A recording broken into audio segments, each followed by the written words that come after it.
Padayong suliran sa syudad sa Sugbo karon ang pagsulbad sa nagtipon og nga basura, ilabi na nga wa pay klarong kalabayan ni ini.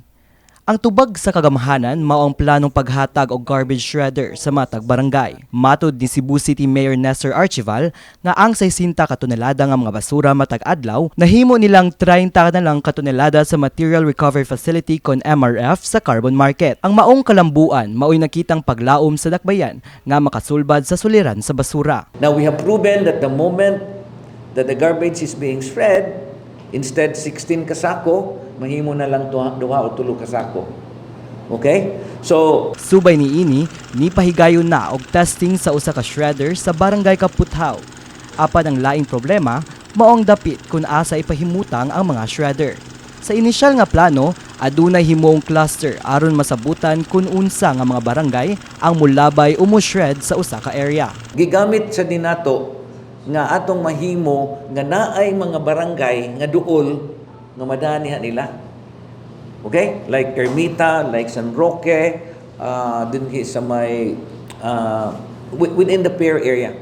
So, mao na karong simanaha atong padak-an o gamay ang atong MRF para ang ilang mga trucks madana dito nila. Karong Miyerkules, mupahigayon og emergency meeting ang kagamhanan sa Sugbo, tali sa mga barangay captain.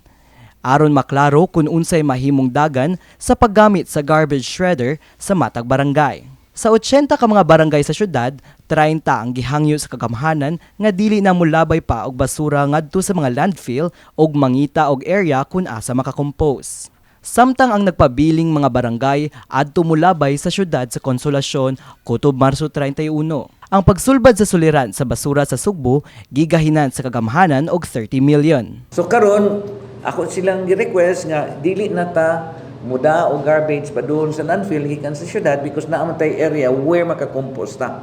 Gipahimugatan sa mayor nga kung malampuson ang pagpagamay sa mga basura, mapaubsan sab ang delivery og tipping fee sa puhon nga paglabay sa Aloginsan ug Bugos City. Karong simanaha, nakaschedule ang planong pagbisita ni Mayor Archival ngadto sa kompanyang nag-operate sa Binaliw Landfill og mohapit sa mga silingang barangay nga naapektuhan sa pagpanimaho sa mga basura. Kini si Mark Armas, alang sa My TV, Cebu.